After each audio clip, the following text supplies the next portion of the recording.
Welcome to Nerd TV for another ProSim Racing Alliance race for the ARCA Fix Series live from the simulated Indianapolis Motor Speedway, where we're going to turn 50 laps tonight around this 2.5 mile facility here. A lot of cloud coverage. We'll go over the weather right now. 75 degrees in the sky, 79% humidity, 6-mile-an-hour winds, and we're expecting clouds, I think, all race. Well, actually, you know what? Take that back. There's some clarity coming through shortly, and then it's going to be partly cloudy the rest of the way. So, clouds and track temps will vary, and that'll probably be part of the story of tonight's race. My name is Jeremy Stanley, and then to my right-hand side, that would be, but if you tuned into our broadcast last night, we don't have cameras tonight because, well, there's a little bit of an issue with the Stream Deck. Their latest software said, nope, you can't run all your fancy buttons with the streaming software. They have a hot fix coming. It'll be soon. We'll be live next week like normal, hopefully. But for the meantime, it's just voices and some graphics, and that's it. So, Colt, what's going on, dude? Good to be back finally. I'm tired of these little 2-week breaks we keep taking, so I think we're running nonstop the rest of the season. So, It's hard to get your mojo sometimes, right? When you take a break. Me and Dustin had a whole week off, and we came back, and my first 10 minutes was sketchy at best. So we're back into it now 3 times a week. I know you're doing it once a week, but we're 3 times a week here at Nerd TV for at least the next, I think, 6 to 7 weeks. So that's pretty solid there. But we are going to kick this thing over to qualifying. We just jumped in a little bit late here trying to get our software up and running the way it should be. And so I would say at this point, we're going to turn our cameras off your screen, but we have already done that for you. Look at us being proactive here this evening. We're going to ride along with some of the fastest guys in this practice session. But first, well, actually, you know what? We're going to do it. We're going to do it first. At the end of this session at qualifying, right before they start gridding and going, we got to talk to somebody who we promised an interview the last time we broadcasted. That was Will Hewitt, driver of the 33. We're going to talk to him a little bit right after this qualifying session, but here we go. Some of the fastest guys in practice. Corey Bigley in the 28 was P1 with a 52.456, but he's not on track. So we're going to go along with some of the other guys in the meantime. And it looks like right now we have Will Hewitt, the guy we just talked about in the 33, and now cycling through to second place, Bobby Hamilton Jr. yeah, Bobby's getting up to that warm-up lap. I talked to a few of the guys pre-race during the practice session, and it is obscenely tight, especially compared to what we're running for the open setups. I mean, we're looking at lap times that are the race times are half a second to 3/4 of a second off the open setups, and the qualifying setups were even slower. Or the qualifying setups were basically what our race pace was, and so the car is obscenely tight, and they were complaining about it. So we'll see who can be smooth on the throttle, who can be easy on the brake, carry their momentum. Bobby's really good around here. He had a really fast race car in practice the other night, and we'll see where he lines up. As Will Hewitt is purple in that first sector, goes green now. See who can nab the pole. As we're at lap number 1, turn 3, going to turn number 4 for the driver of the 25. Hamilton Jr. Let's see what his first time post. He was second fastest in that practice at a 52.506. So let's see if he can lock down a really quick first lap at the line. 52.664, a tenth and a half slower than his fastest practice time, which some of these practice times there, Colt, could be draft. These really long straightaways and really fast cars. You can get a decent pull down these straightaways, so it might be a little bit slower on average compared to the times posted in practice. That is true. There's a decent amount of draft. There's also we've discovered that the marbles on track, when the session transfers over, the marbles will just kind of sit there and they'll immediately cool down. So you lose a little bit of time for those marbles just sitting there on the track. Your tires are skidding over them the first lap, and then they kind of start to pick them up, and it just really affects your your lap time as you go in for your qualifying. So we've discovered that really not a good way to rectify it. So and we race with marbles on the track, so it's just kind of something we don't want to go into a completely green track and wear it in that way. So yeah, these guys are definitely going to be a little bit slower. Looks like Will Hewitt nabbed the pole with a 6:05. Hamilton with a 6:23. And since Mr. Will Hewitt is done qualifying, we still have a minute and a half left in this session. I think we should pull him in for his very, very late post-race interview. I think we I'm should. not sure. Yeah, I'm not sure if he's expecting it, but in our TV, sometimes we're just gonna do things. So, pulling from the lobby right now, driver of the 33, Mr. Will Hewitt. Do you have a copy? Yes, sir. How's it going? Hey, we're doing good, man. I just saw you finished up your qualifying session, so it was a safe time to pull you in. Colt wanted to finally give you your correct post-race interview from your victory last time. So, Colt, what you got? Well, for the record, Will, we are live this time. I just want you to know that. So, Oh, that's a relief. well, congratulations on winning Nashville. I know it's been 2 weeks since that victory, but do you remember anything about that race that stood out to you and what it took to get you to victory lane that night? Yeah, man. I just there were some guys in the race, but dirty air and stuff. It's really hard to pass there, so it's a big reason why we were able to keep the lead all those laps. Well, like I said or a couple weeks ago, it's about time you were able to seal one off. I didn't say it quite so nice last time, but congratulations on that. You were really fast. You controlled that race really well, and you were one of those cars that you might not have been dominant right off the bat, but watching you, I was like, yeah, he's gonna have a pretty solid chance to win this race. So, yeah, great job last week. Do you have anybody you want to thank for getting you through victory lane? Yeah, I just want to thank Zen. I can't get through these races without Zen. It's just I love me some nicotine He's packing a 6 in there. Don't let him fool you. and an upper lipper. Well, you're going to need it all tonight. Good luck. Any insight on the car or how everything's handling tonight? It's tight. It's tight. It drives like a tractor. It's not great. It's going to be awful on the long run, but it's going to be all about tire conservation.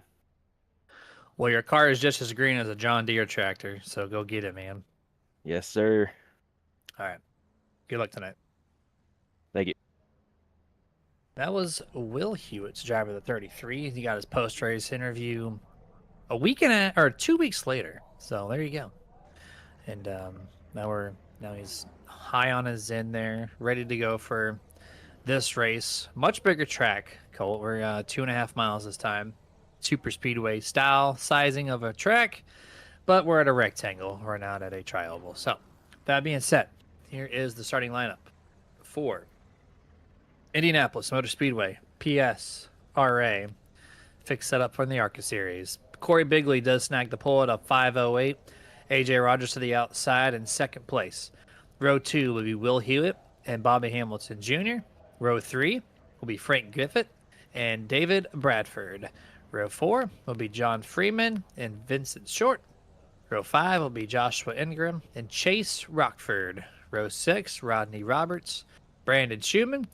Row 7, Dominic Bettini and Steve Rada. And then the 15th place car to finish out the starting lineup, Matt Nicholson and car number 10. All right, man. You said tight. He said tight. Everyone's saying tight.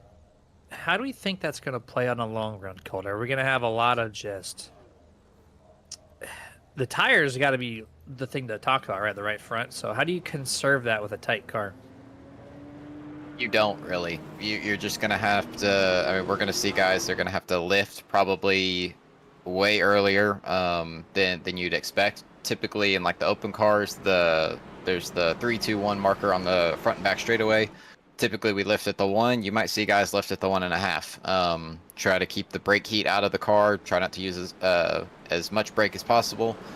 Drag them in if you use them at all, and just be easy on that right front, easy on the right rear, because if you underdrive a car, it has a tendency for the back end to swing around. So if by some miracle they can get up on the right rear and loosen it up, which I think some guys will be able to, very few guys will be able to, mind you.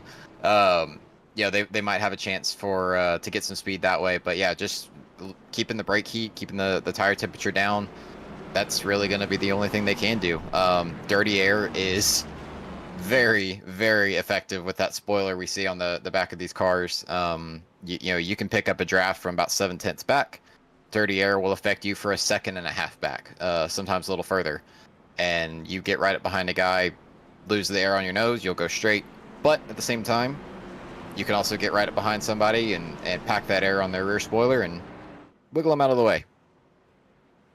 Yeah, it'd be kind of fun to watch these cars do it. I've not seen these cars at a lot of the faster tracks, especially at this track. The straightaways are so long, and you know, this might be like an IndyCar style race. You got all that slipstream. You make the move to the inside, outside. Who gets blocked? Who doesn't? The inside's always going to be preferred unless the outside car can really pinch down the car on the inside of each of these corners. Because when you get that pinch and the car is tight, the car gets too tight. Sometimes the outside might get that advantage just to aerodynamics. So here we go. Pace car down. Corey Bigley going to get into that restart zone, which is outlined in orange on the wall. And here we go. 50 laps. Indianapolis Motor Speedway. PSRA style. Here we go. Turn number 1. They're into third gear here. Good start through the entire field so far. One car shifting around mid-pack. They get it figured out. Still 2x2 all the way through into turn 2. Top 2 make contact. Door to door. Almost hit the wall. One car heavy to the wall. I think that was the car number 15, Vincent Short. They scatter around 3 wide, 2 wide, back straightaway. Man, AJ Rogers just slammed on the brakes coming out of 2. Bobby Hamilton Jr. ran him over and in turn got run over from behind by David Bradford. I don't know what happened there. I guess maybe he lifted from getting tight with contact with Bigley there. I'm not sure, but that was nearly really big on the first lap. They did a good job hanging on to it. You see these guys are already trying to get into a single file line, except Frank Griffith right there, jumping to the inside. Like we mentioned with Daytona and a few other tracks, the side draft is so effective in this car. If you can get there, you might not be able to draft up to him and get a good solid run, but you can get there on that left rear quarter panel and drag that car back.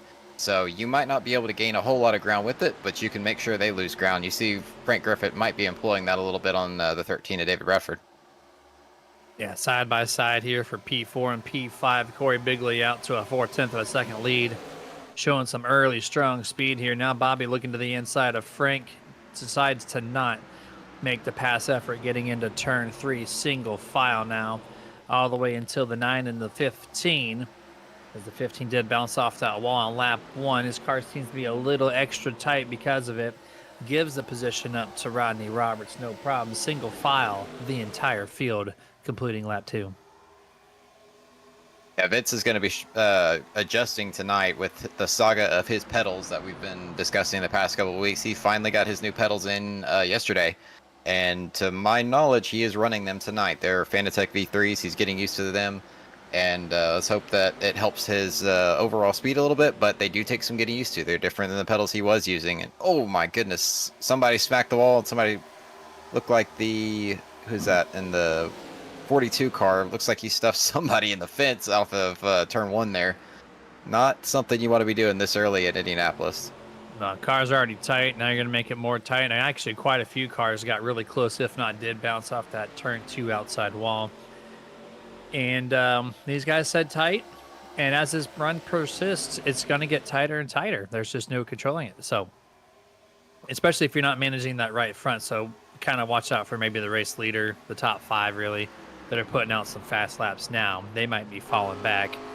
So you just kind of maybe have to utilize the rumble strip there below the white line in the corners. I know some cars, you can get the car a little bit looser when you hit that rumble strip. Loses some of that asphalt grip.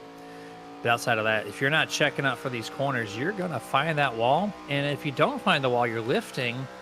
And Colt, when you lift before a corner exit where the straightaway is over a mile long, you lose so much speed. The worst part about it is most of the time you know when you're going to hit the wall, but the racer in it, you will say, keep your foot in it, or you're going to lose that much ground. And the part of your brain that's your self-preservation doesn't send the message to the other part of your brain, and you end up smacking that wall, knowing full well what's about to happen, but you end up doing it anyway. So Watching Corey Bigley here, I think what we're going to see is we're not going to see him try to pull a big lead like we saw at Nashville. We're going to see guys running in a pack with 2, 3, 4, maybe 5/10 of a second lead, but you're not going to see them pull away. If they get a gap, they're going to want to slow back down and manage the tires. Along with the draft, I mean, if Will Hewitt and David Bradford stay in line here as AJ Rogers immediately, as soon as I say something, jumps to the inside of David Bradford there, it's going to slow them two both down. But if they maintain in a line here, there's no reason to pull away. There's no reason to get a gap out to the other cars because they're just going to draft right back to you. So I think we're going to see everybody staying pretty close together, but not making a whole lot of moves for a little while until they feel like their tires are in the window they want them to be. Back to single file here. Slipstream train all the way down the front straightaway into turn number 1. Will Hewitt in the 33 getting us slightly closer and closer each lap to Corey Bigley in the 28, your current race leader, who's led all 5 laps of this 50-lap event here this evening. Here comes the 17, AJ Rogers, 57 on the door, 17 on the pylon, riding on board his dash camera, looking at the Zen Ford Mustang. Gets close to him, doesn't have the time to make any moves. Here we go. He's going to get closer and closer. He's going to maybe take off some of the aero advantage that the 33 might have, but he has to back it down for turn 4, which is a very crucial corner because that's basically turn 2 and turn 4. If you don't nail those down, you're going to lose any passing opportunity you would have down into the turn 1 and turn 3 sections. So it looks like the 57 just needs to fix that a little bit because he's got the speed, Colt. He really does. I think he can maybe contend with Corey, but he's going to have to execute the exit of turn 2 and 4 a little bit better. Watching him make this run, he looks like he's being really aggressive on his tires. I watched him go into turn 1 there, watched his telemetry, and he scrubbed a lot of speed really quickly, which tells me he's using a little bit more brake than everybody else is. As you see him right here close up on the back of the 33 Will Hewitt. He's using a lot of brake, which means obviously he's going to heat those tires up, which in turn means he is going to burn that right front tire off pretty quickly if he doesn't either back it down, slow down, let these tires cool off, or get past Will Hewitt. And in his mind, he's thinking, let me get past the 33, and then I'll move on to Corey, maybe cool down for a couple laps, whereas Will Hewitt taking a little bit more aggressive approach. Passive approach. He's lifting early, he's rolling into the corner, something that he's gotten better at over the years. He used to not be a very, as 57 just misses the corner. That lack of grip I was talking about. I mean, you're riding on the back of the 33 who was going to make a pass effort in between 1 and 2, and Corey puts a big block on Will. Now Will's looking to the inside once more. Another block pinch corner. This is going to upset Will. He's going to drive a little bit harder now, and this is bringing in every single driver in this top 6 to be bunched up here. Does Corey keep making the block, or does he finally give it up? He's going to have to pinch him into turn 1 if he's going to continue this, but right now at the line, it's going to be a dead heat. Might have the advantage to Will Hewitt. He does. It's the first lead change tonight on lap number 9. Oh, it's immediately David Bradford pushed him to the lead and then took a look to the inside there. As it gets tight up underneath the Corey Bigley there, nearly wipes out a pretty rare mistake out of David Bradford there. He was trying to get a 2-for-1 deal at Kmart and ended up buying one defective product there. As he picks up his old buddy Bobby Hamilton Jr., he's going to push him past Corey Bigley. Now I'm curious. Corey was able to run a pretty solid lap in clean air. What's he going to do this is the first time he's been behind other cars. This is the first time he's felt dirty air since the drop of the green flag. How is his car going to handle in traffic? I can tell you that corner right there, tight is his story.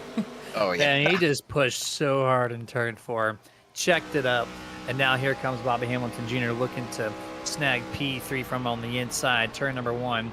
This 28 probably ran too hard early on. He was already losing the speed as your race leader. Now he's in dirty air, like you said. Oh, as Bobby washes up too, he gets extra tight. That inside car, you're already tight, and then you lose the aero on the nose on the inside lane, and you really just make the car super tight. He's going to try again here on turn 3. Let's see if it sticks this time. It's going to be a tough pass. He needs to at least be to his nose. He is. Can he hold it through 3? So far, so good. He's got a nose advantage. Into turn 4. In the 28, it just has to lift a little bit more. The Good run 28 off. seems to be holding Bobby Hamilton Jr. down. I don't think Bobby appreciates that very much. He's sitting there thinking, like, it's lap 10. Oh, Will Hewitt smacks the wall. David Bradford gets a run on him, but the Bobby's just thinking, like, man, let me go. It's early on in the race. We still have 40 laps to go. You already burned your stuff off. Let me go. Let me go run my race. You run your race, and maybe we'll meet back in the middle. And the 28 was trying to hold him down and keep a run on him as he's getting real aggressive. Got loose up underneath or up behind Bobby Hamilton Jr.'s spoiler there, and he's just over driving now, a little bit frustrated, I'm sure, as David Bradford takes the lead. Will Hewitt did it the right way, just backed it down. He knew Bradford was much faster. Gets to turn 3 and lifts super early to let the 13 just coast on by. Now he settles back in P2 here. As Corey's trying everything he can to get back to Bobby, as here comes the snaking down the front straightaway as David Bradford does officially lead his first lap, second lead change of the evening on lap 12. Has a 2-car length advantage over the 33, who then has a 2-car length advantage over the 25. Top 6 still underneath each other, underneath one big blanket before you see your first separation of the pack, which starts at P7, John Freeman, car number 7 in 7th place. And here we go, more snaking down the front straightaway as we're looking on to all the cars on the wide angle camera here on the backstretch. That's how effective that draft is you see David Bradford just darting to the inside there, just enough to break the draft. I mean, he's not expecting to lose or have them lose all the ground, but if he can just disrupt that air just enough that it slows Will Hewitt down, that'll help him in the long run. Now, I mentioned how Will Hewitt he's gotten pretty good at saving tires. David Bradford is probably the best at saving tires in this entire league. Always has been, probably always will be. And he is not somebody that you want to let out front at a racetrack like Indianapolis where it only revolves around saving tires. And if he gets clean air like this, I mean, he's just, I could guarantee you right now, if we had an in-car camera of David Bradford, he is driving one-handed with a beer and just having the time of his life. That's just how he runs at places like this. He is so good at saving tires, and like I said, always has been. And he's just going to sit here and manage this lead. He's going to make Will Hewitt overdrive. He's going to make Corey Bigley overdrive. And all the while, as soon as they start to get a run on him and start heating their stuff up, he's going to grab another gear that doesn't exist and take off. Well, holding beer in one hand while doing it at 190 miles an hour plus down these long straightaways here would be kind of impressive, but you do have that long straight, so you can get a drink in here or there. We don't have helmets on with cords that run, Gatorade from behind our seats down into our helmets. No, we just do it, casual style in our sim rigs, whether if you're in an actual cockpit or if you're just on a TV desk. Oh, one car heavy to the wall back there in P7, I think that was. John Freeman, in the car 42, just pounded the outside wall on exit turn 2. That's going to not play well for John, who was starting to creep up on these leaders a little bit. Oh, as Bobby Hamilton Jr. tags the wall now, turn 3 exit, trying to run right behind Corey. He got too tight, lost too much air on the nose. Corey then gets tight and allows Bobby to get back to him. A little side draft action from the 25. Then he breaks that, gets the tail from the 2 leaders in front of him. Turn 1, side by side again, the 28-25. Colt, these guys cannot leave each other right now. No, they cannot. And I'm watching the 28 under braking there. He is very, very unstable under braking. I don't know if he's dialed in a little bit more rear brake, but he slammed on the brakes going into the corner there, and the whole back end stepped out and fishtailed 2 or 3 times. He is struggling for any sort of handling. Frank Griffith is looking at going 3 wide, contact, and then around goes. Oh, he saves it. Wow. Oh my goodness, what a save. Under 3 wide again into turn 4. No contact. As I thought John Freeman was going to be destroyed, he then says, you know what, guys, I still have speed. I'm going to pass 3 wide in turn 3 and 4. Clears Bobby. Now he's looking at AJ Rogers, who's fallen back quite a bit since his start of the race. Is the 42's a little loose in a quarter entry? He's probably got that rear brake bias at about, what, 35, 40%, looking real loose. But, man, what a save from Corey Bigley. The contact between him and the 25. As you almost had contact there between the 57 and 54. 3 wide again here, Colt. They are brawling back here, and I can guarantee you, they are 4 wide. Aaron Rodgers said, nope, I want no part of that at Indy. And I guarantee you there is steam coming out of Bobby Hamilton Jr.'s ears, and all he can think about right now is that 28 car. He chopped him down going into the corner there, and Bobby said, no, you had your chance to make the corner. You've messed it up several times. I'm here. And the 28 just kind of turned down on him and got him loose, and somehow he saved it. I have a feeling he's not going to have the same fortune here in a few laps. If you get back to him, there's a big gap now between those two. Bobby Hamilton, 2.6 seconds away from your race leader. Corey, 2 seconds flat. So just over half a second here comes AJ Rogers looking to the inside of the 54. 3 wide here. Oh, here's the replay. Boop. Bobby didn't give him much room, though. He was kind of wide on his entry. But then Corey didn't recognize the 3 wide and thought I could take the 2 wide lane approach, and nope. Sorry, as Dustin would say. Negative Ghost Rider. Flight pattern is indeed full. So back to single file, though, all the way through this field. 17 laps in. Colt, we're going to take our first little break here. So we're going to go for 2 minutes of station non-identification, and we'll be right back.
All right, we're going to bring this back here with our voices. We're on lap 20 of scheduled 50 for this race at the Indianapolis Motor Speedway for the ProSim Racing Alliance Fixed ARCA Series. Right now we got our eyes set on 3 cars. Corey Bigley in the middle here. This is for 3rd, 4th, and 5th. And Colt, I said Bobby needed a little bit extra time to catch the 28. Well, here he is. What do you think is going to get to him? Or what do you think he's going to do to him when he gets him up? We're going to find out. He's going to put him 3 wide. No care. He gave him the Chase Elliott approach. He said, I'm not going to wreck you, but I'm going to make your life so miserable that when you do wreck, it's not my fault, and it makes you look bad. And that's exactly what he did right there.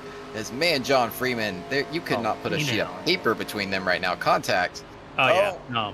There's contact about 5 times right there in that turn 1 section. It's hard to tell from this camera angle, but they are trading paint in the corners, in the straightaway. These guys are either having a fun battle or they're upset with each other. Who knows? Into turn number 3, is there going to be more contact? The 42 gets loose. He's got a lot of rear brake bias in this thing. It's helping that car rotate, making it drive faster. Still more contact. Corey sees the opportunity. 3 wide. 25 in the middle. Still 3 wide. What a race.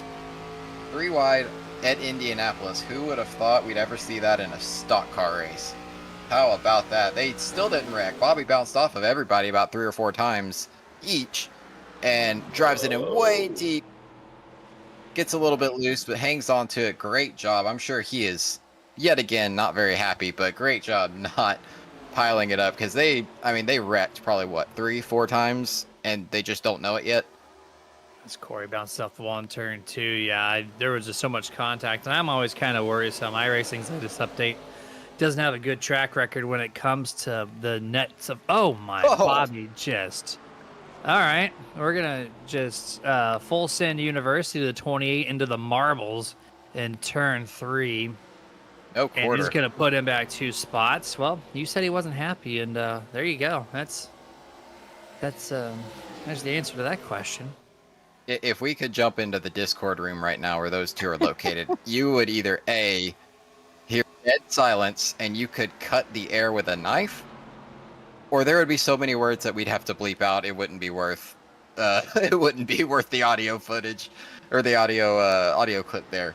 But wow, what a race by these guys, hanging on to it and not wrecking, getting their feelings across, letting them each other know how they felt, but not wrecking. So great job by them.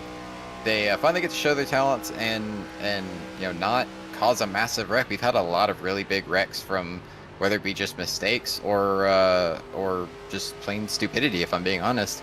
And these guys have done a really good job tonight. 23 laps of green flag racing. I know it's Indianapolis. There's not going to be a whole lot of side-by-side racing, but there wasn't a whole lot of side-by-side, but we had some 3 wide out of turn 4, something I never thought I'd say, like I said, for a stock car race.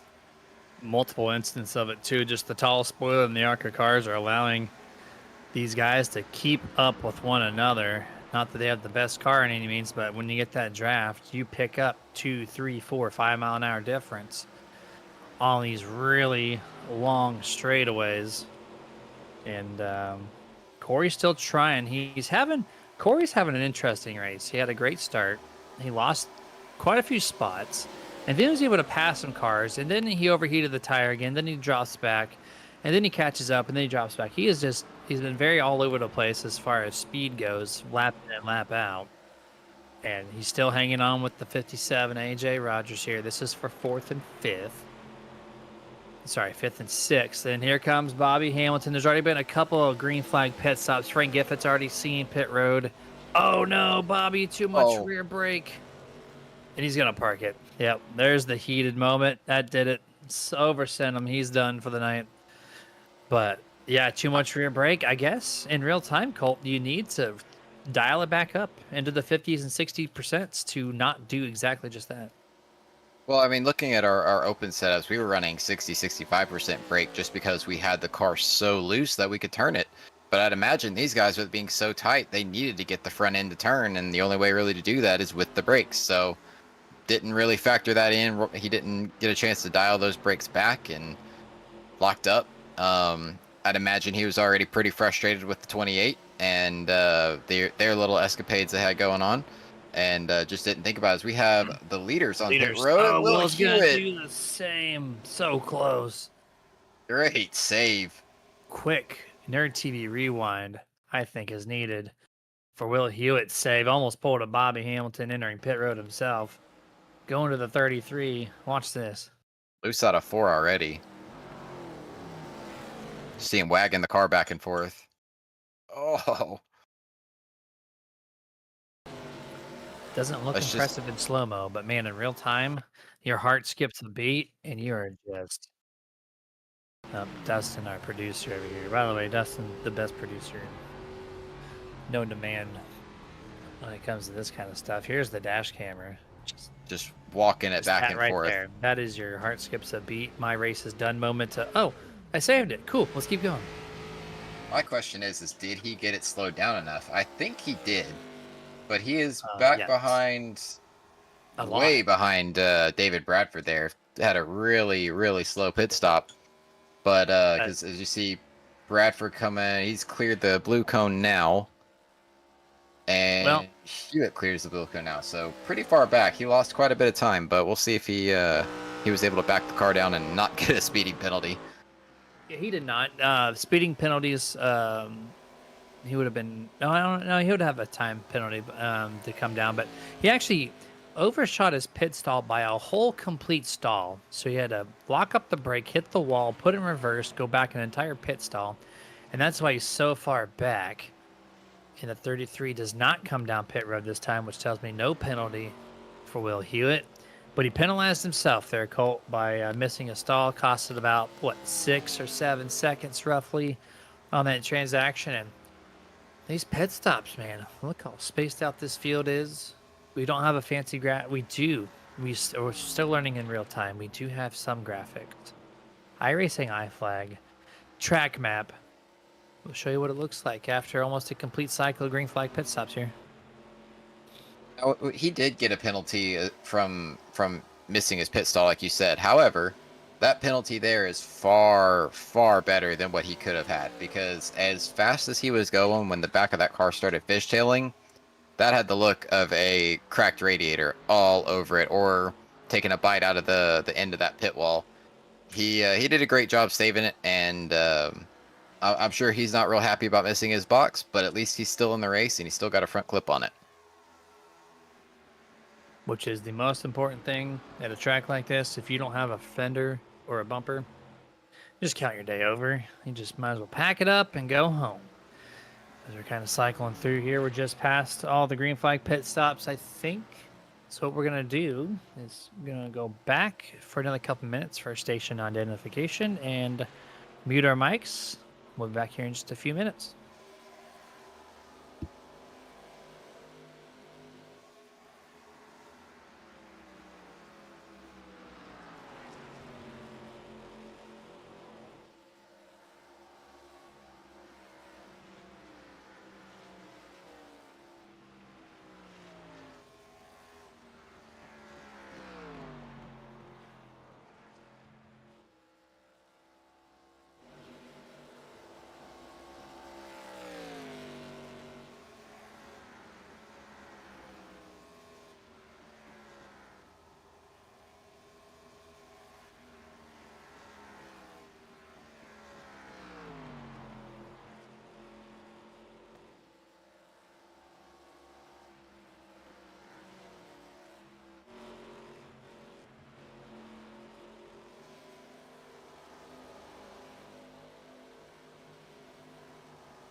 And we're back here as we got some green flag pit stops underway. We got Corey Bigley in the 28, and then the 42 looks like here, the 12 of John Freeman, who's in the 42. These guys, Colt, you need to get their stuff together. There's two drivers out here We only have 15 cars in this field, and 2 of them have missed numbers compared to what That's is not on my the scoring department. pylon. So they're just keeping us on our toes, making us work just a little hard.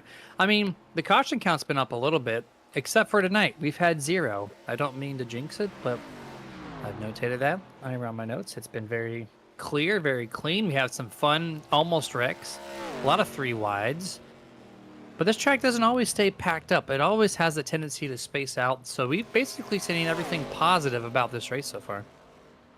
Yeah, I mean, Indianapolis is essentially just an oval road course. You have to run the race kind of backwards. Everybody gets spread out, and it very much is like a road course. It's just, ironically, it's a yard of bricks shaped like a brick, and the cars drive like bricks most of the time. So I'm watching how these guys ran the pit cycle, though. You saw Will Hewitt and David Bradford. They kind of short pit just a little bit. They didn't run the car dry and burn up the tires. They still had a little bit left in the tank. They used a little bit more pace, got a little bit more speed out of their tires, and then pit early to get the exact same amount of speed back out of the tires. They can actually push a little harder than they were before. Whereas people further back, we saw John Freeman do it. We saw Vince Stewart, a few other guys. They ran it really long. They ran the car dry, hoping that they would get a caution. And unfortunately, it didn't work out for them. But they'll have the freshest tires there at the end. So maybe people like Vince and Corey can make something happen.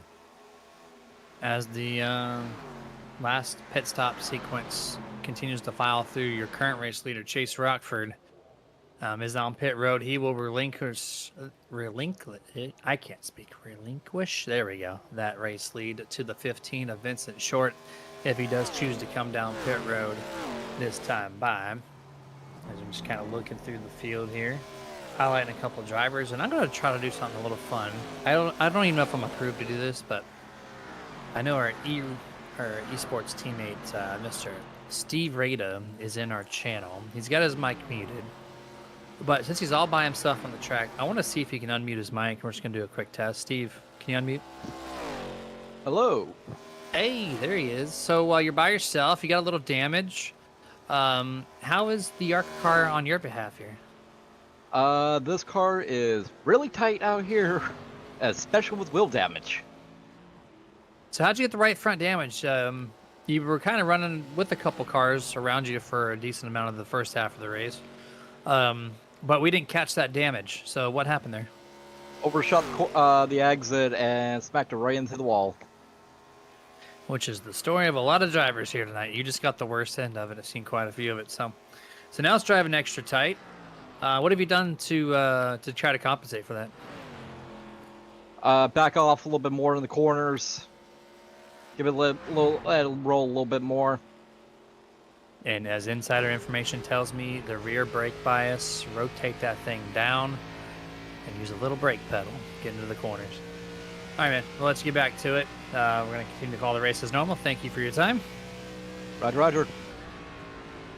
That was our nerd esports driver, Steve Rada, in the car number 3, currently running in 10th place, started 14th. So based on his qualifying time, it's a positive notation, +4. But overall, you don't want to be 10th as a racer. You want to be where these guys are at, more toward the front, right, Cole? Oh, yeah, for sure. You want to be in David Bradford's shoes with a 6.2 second lead over second place Will Hewitt. And you can just barely see, I'm watching David Bradford's rear chase cam, and you can just barely see Will, like a little speck in the horizon back there. But while we've got a couple of minutes, I talked to both you and Dustin early on about this beforehand. But as some of you know, I'm from Texas. I live, Houston area. And if you've been watching the news, there has been a pretty rough stretch for about a week or two with the Kerr County flooding that's going on. And it is a disaster. I've been in Kerr County. I've been in Kerrville working in the past. And I just wanted to bring up a couple of things for just if anybody sees this, just remember this is somebody's home that is destroyed. This is somebody's life that is over now, unfortunately. But if you do want to help, there is ways to do it. And I mean, if you want to reach out monetarily, there's plenty of places. There's the Kerr County Flood Relief Fund, Southern Oaks Church there.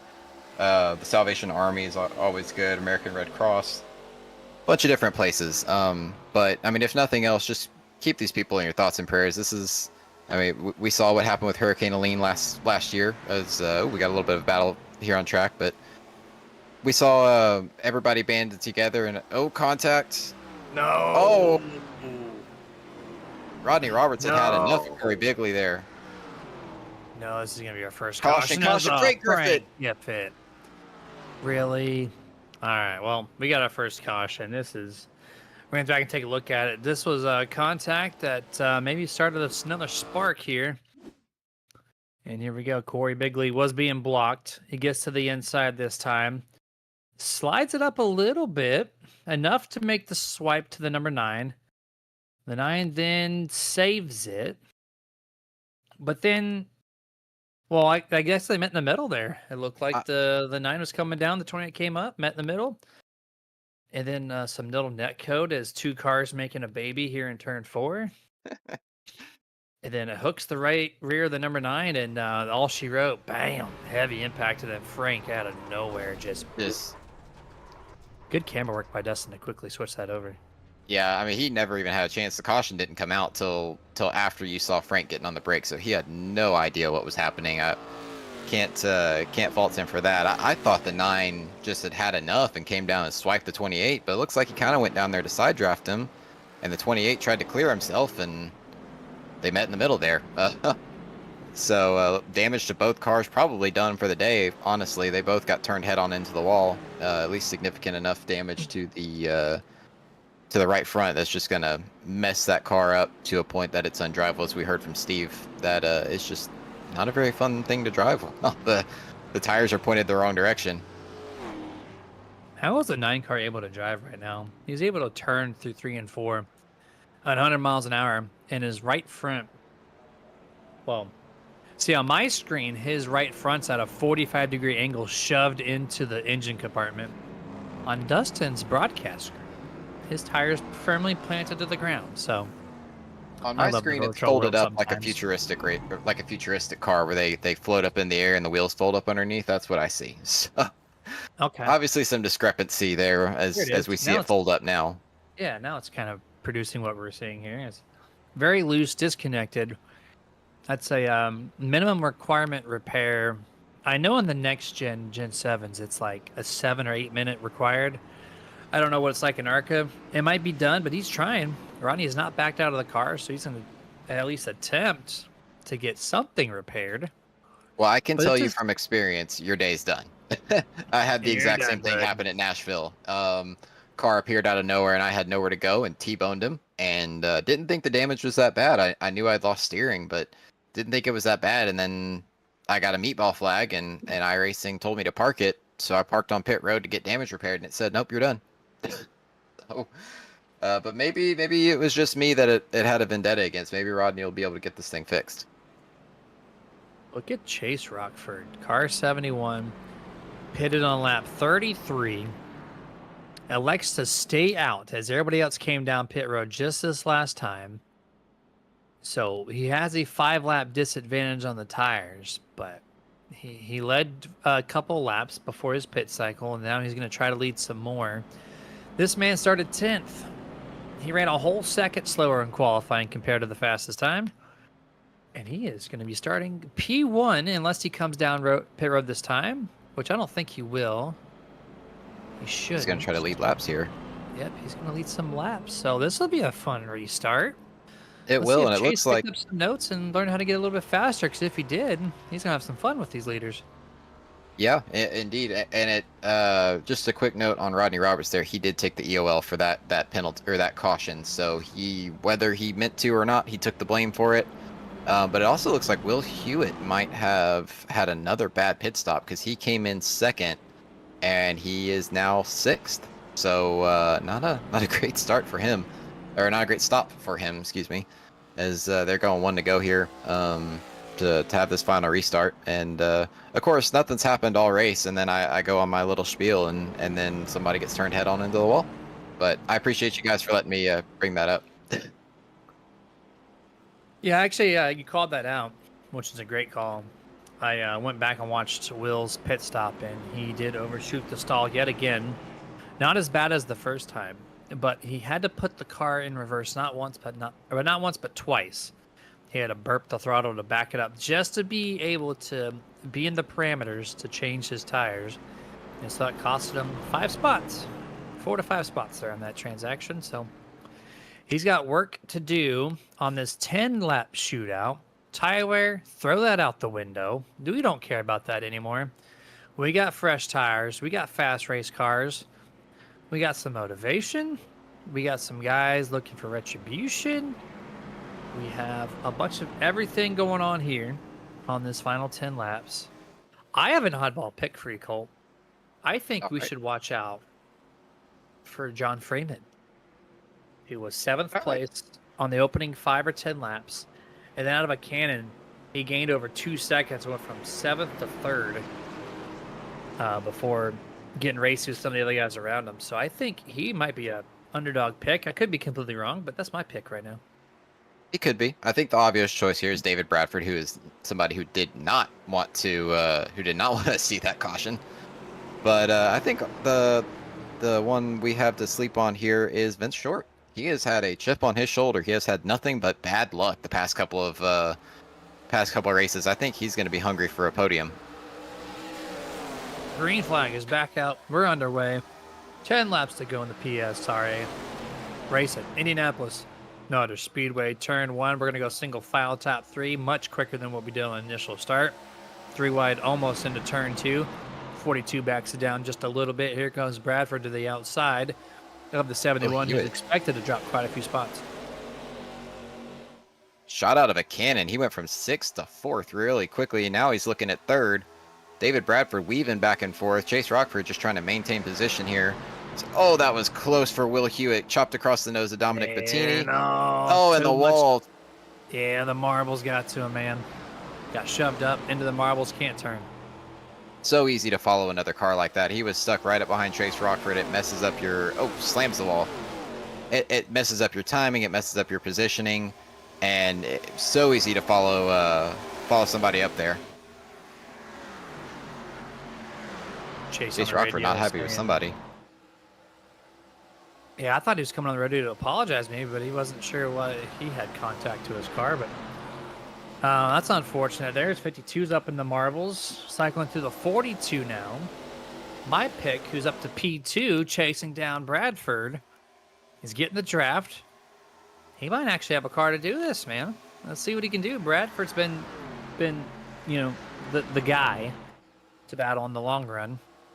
Passes on the pit stops. And here he is being tracked down by Freeman and Dominic. Dominic Bettini started 13th. He's up 10 spots. We'll go back to Will Hewitt's pit stall there, but he messed up his pit stop under green. And you saw how much time it cost him, but it only cost him 0 positions. He just lost 6 seconds of time on track.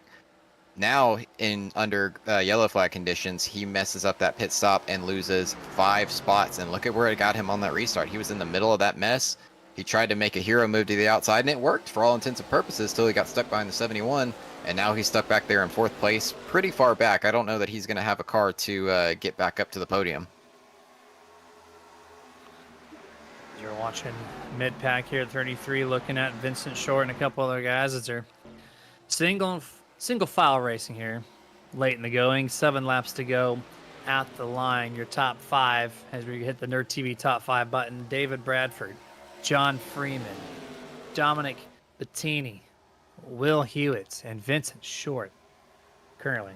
And 3 Toyotas, 1 Chevrolet, and 1 Ford make up your top 5. Here's the 42. John Freeman under 1/10 of a second, reeling in Dominic as well. Just like that, it went from spaced out to a 3-car race. 6.5 laps to go on the back straightaway here at Indianapolis.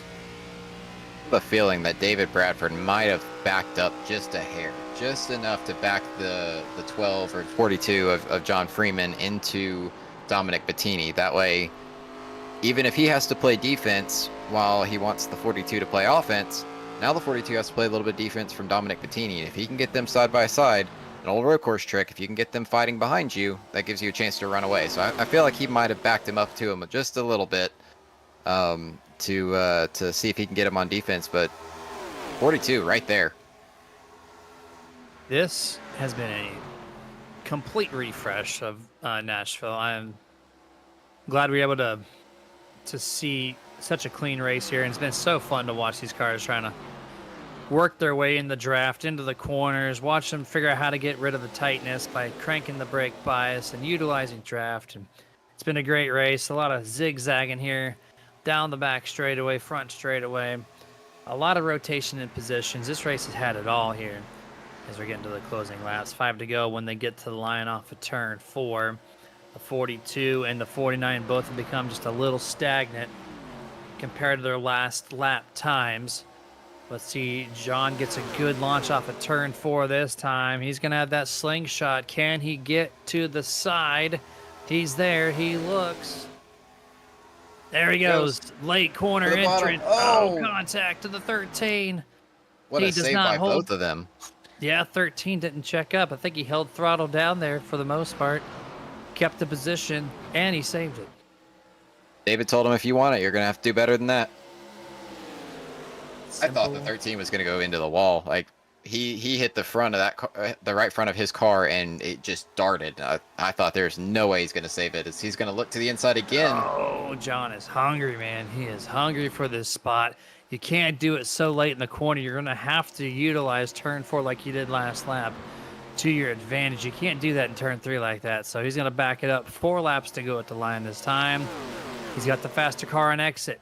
Can he use it to his advantage and get around the man of the night, Mr. David Bradford? I think he realized that draft's a little more important than he initially thought, because before David would dip down and do the snake maneuver, and the 42 would stay up there. He'd just hug the wall and run a straight line as possible. Well, now, after the last couple of laps, he has been following him down there. He's been staying in that draft. I think he realized how important it is going down the front and back straightaway to maintain that draft to try to get some ground on him. I like how the 42 zigzag. He's not going all the way to the grass.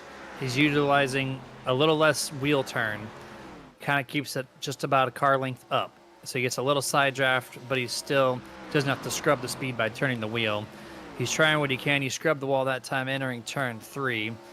He resets turn number 4. Decent launch off the corner. Not going to get to the side of the 13 by any means. If he can do that once or twice more, he's going to be there again. And Dominic Bettini as well. 2 to 3 car lengths away from the 42. 3 laps remaining. John's just got to be patient here. It takes 2 to 3 laps to set up a pass, and then another 1 or 2 to make a pass. Oh, he smacks the wall right there on the exit of 2. That's going to give Dominic Bettini a shot to the outside. That might have just been a gift from heaven for David Bradford, as Dominic Bettini jumps up into second. But it takes so long to set up a pass here that you have to time it right. And for a guy like David Bradford, who is just a machine, John Freeman just out of patience. Like I was saying, you got to have patience here. And he smacked the wall, got a little frustrated, smacked it again, and there goes his chance at a win and probably a second place. Yeah, he just got a little bit of Sherman-Williams white paint on the side of that thing twice that last lap. And 3 to 4 car lengths back of the 49. That time by 2 laps to go. Dominic, 0.6 outside of your race lead. I think as long as the 13 hits his marks, Colt, that's it. He's got such a good lead. 2 laps. I don't think Dominic has over half a second of speed in that Toyota. But speed of Toyota's top 2. Toyota Camrys right now. Yeah, and if there's one thing that David Bradford is good at, which he's good at a lot of things, it is hitting your marks. And just, like I said, he is a machine when it comes to tracks like this.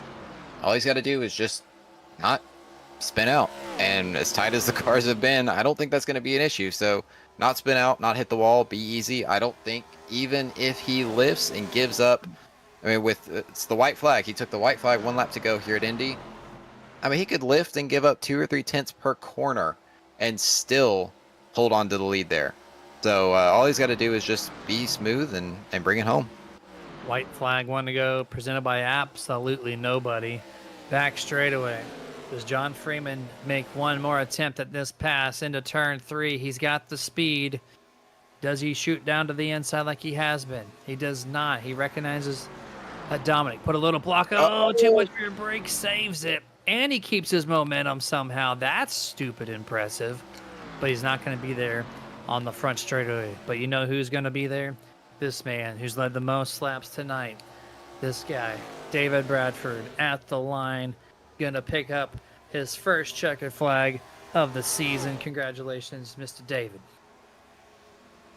He needed that. He's had a rough start to the season in the open. Oh my goodness, John Freeman just flipped. I don't know what happened to him there, but yeah, he's had a rough start to the season, the Open Series, and needed a good finish. And I mean, what better finish than a win? So good on him. Dominic Bettini gets a second place. That's his second podium of the season. Will Hewitt, though, he has got to be just kicking himself right now. Messed up both his pit stops, and it has cost him second place, basically. Yeah, too much Zen is what I'm going to say is what this man took. One too high on the number count, and there you go. But the 13 is going to come down to the front straightaway for the final time to burn it down here at the very, very famous, probably the most famous in the entire world front stretch, where the brakes over 100 years old are about to find some more rubber on them. About to say, is he gonna do There it IndyCar? is. Nope. He's just gonna run over the bricks. Oh yeah, he's getting called out. Double whammy to the wall, inside, outside. You're done. You're getting called out in your post-race interview, sir. I mean, if you're gonna do it, anything worth doing is worth doing twice. What a quote. What a quote. That's perfectly placed for this moment in time. And here is the unofficial results for tonight's race in Indianapolis for the ProSim Racing Alliance. David Bradford, Dominic Bettini, and John Freeman is your podium top 3. We will get word from them here momentarily. Will Hewitt, Vincent Short round out your top 5. 6th, Joshua Ingram, Steve Rada, Brandon Schumann, Chase Rockford, and Corey Bigley is your top 10. 11th through 15th, 5 laps down or more. That's Frank Griffith, Rodney Roberts, AJ Rogers, Bobby Hamilton Jr., and Matt Nicholson, who expired early in this race. 28 laps down. This is where I would usually say we're going full screen commercial together of our top 3, but we don't have that graphic. Thank you, Stream Deck. So what we're going to do, like we did last night, for those who might be returning from last night, is we're going to go right into it. No break, no planning, no nothing. We're going to see if John's available. John is not in Discord. So then we're going to return our attention to second place. Who is in Discord? Dominic Bettini. Driver the number 49 finishes second place here tonight, up 11 spots from his starting position. Dominic, great run here tonight. Hello, thank you. I was not expecting to run that well, to be honest. It's not a place that I'd consider to be a strong suit of mine, but it's great to get a good finish here. Yeah, I was kind of impressed. You and John both found some speed about halfway in that long green flag segment. And then after the caution came out and you guys all sorted back up inside, nice and neat there inside the top 6 or 7, whatever it was, I was like, I know John Freeman's my pick, and he had some great speed, but you were there too the whole time. So did you just find speed as the race went along? Did you find like the brake bias that you needed, or did you change your lineup a little bit? Where did you ultimately find your speed at? I think a lot of it just came down to track position and confidence. This is prior to this weekend. I just hadn't run a whole lot of Indy, so I've just been putting in practice. And it's just kind of in the long run there, I felt like I was pretty fast. I was hoping it ended under green, honestly, because I was like, I'm fine with the 6th or 7th, but caution came out and I had a good pit stop and I had a good restart and they were all getting into it there. And I was just kind of felt like I was in the right place, right time. Yeah, I think the guy in front of me trying to pass David hit the wall at some point and I passed him and just kept the position after that. Pretty fun, to be honest. Yeah, well, He looks like he had a great time out there. Very clean race, very racy racetrack and car combination. Let me tell you, like I had a blast watching a lot of 3 wide racing, a lot of door banging. There was some tempers, there was some good side drafting, there was just a bunch of everything. Um, the story of the night was tight. How was your car? Was it just as tight as everybody else? Yeah, and I'm kind of relieved that other people had that same problem.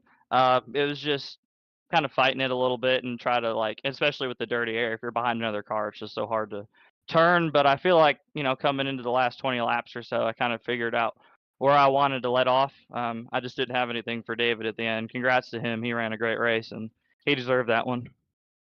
Yeah, 100%. They led the most laps, dominant performance from the 13. But man, time is yours. We're gonna let you go. But any partners, any shout outs, any curse words, and anything you want to throw out there before we let you go? I ain't got nothing bad to say. I'm pretty happy about this result, but I would like to thank my teammates from West Lenore Motorsports. They were not here tonight, but Keenan and Peyton. Also, my buddies Rodney, Derek, Aaron, and Jason. Um, and my buddy Daltavius, who's watching the race right now. So good to see that, and hope to see y'all back here on Sunday and interviewing.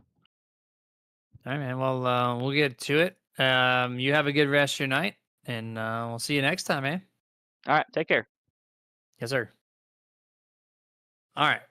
So I had the pleasure of interviewing second place, Dominic Bettini. John Freeman, still, I do believe, not in Discord unless he's underneath a nickname that I do not recognize. So I do not pull you if I don't recognize you.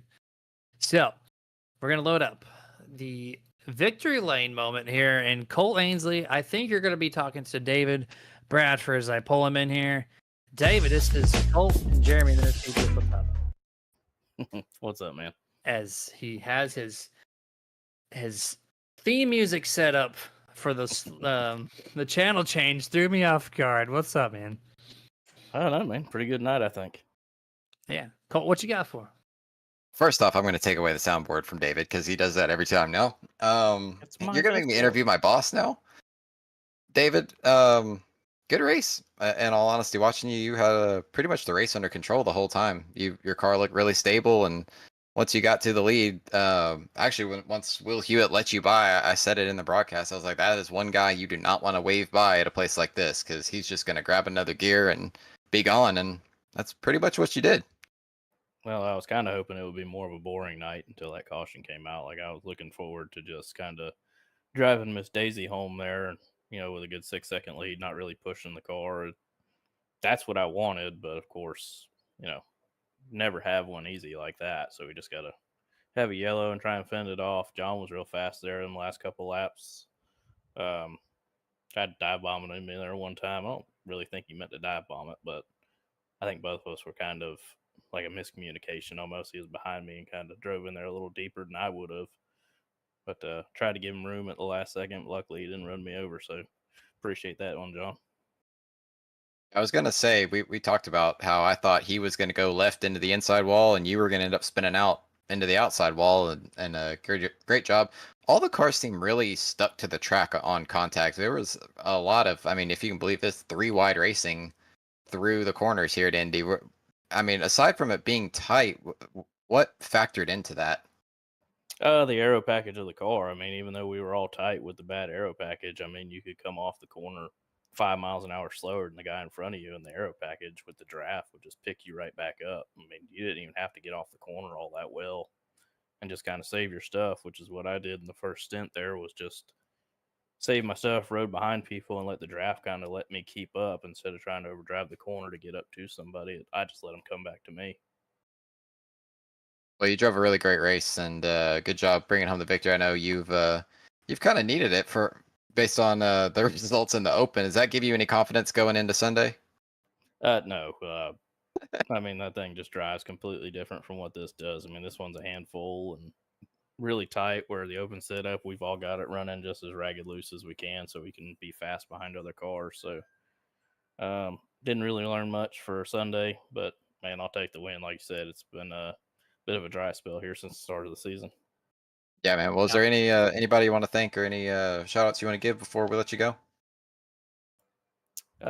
Yeah, I mean, I got to thank all you guys back helping practice and all that stuff. I mean, just turning laps, I think any laps anywhere good seat time is worth it anytime. So appreciate you guys. Appreciate Bobby and Frank for helping run this thing, and everybody else for showing up tonight. Now, David, before we actually let you go, I got a thing where if the person doing the burnout hits the wall, I call him out for hitting the wall. You did it twice, man. How you gonna wreck a winning race car? Because this isn't like a Kentucky Derby. The winner's going to beat the shit out of the horse. All right. Well, yeah, I think that's code for I had something illegal in the rear end and I need to double slap that thing. Well, I mean, the place is only 3 cars wide to begin with, so I felt like I did a pretty decent job for someone that hadn't won in about 2 months now. I feel like I did a decent job. You did a good job, actually. That's how I poke the bear at things. And whenever someone wrecks a beautiful race car like that, race winning form, no damage, you come to do a burnout and bye bye rear end. But yeah, good Gotta stuff, get man. those advantages somewhere, man. That's right. Absolutely. Well, enjoy the rest of your night and good luck on Sunday. Thanks, guys. Yes, sir. All right. He's going to beat the hell out of his racehorse there, Colt. What do you think about that? I believe that was a quote from Ryan Blaney. That was a quote from I forget who it is, and I probably should be ashamed that I forgot who that was. But No, it's been a yeah, quote. I mean, when you're here, you might as well do it. And if you get a chance to lay some rubber down on the old bricks, you might as well. Even if David Land's gonna scream at you for it, and if you're gonna hit the wall, you might as well do it twice. So he got it all out of his system. And we do have 3 more weeks before our next off week.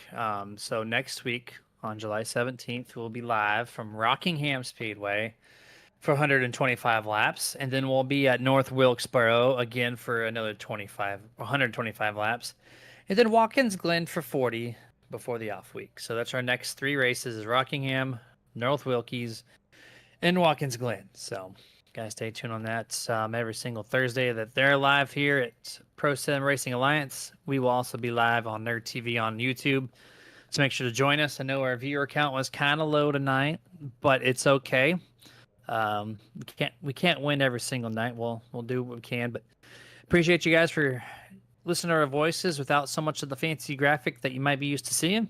We'll get that figured out once Stream Deck and OBS starts to talk to each other again. So that being said, Colt, appreciate you for joining in like you do every single Thursday for these fixed ARCA series races. And you guys stay safe, get your nerd on, and it's not just goodbye, it's till just next time. We'll see you then.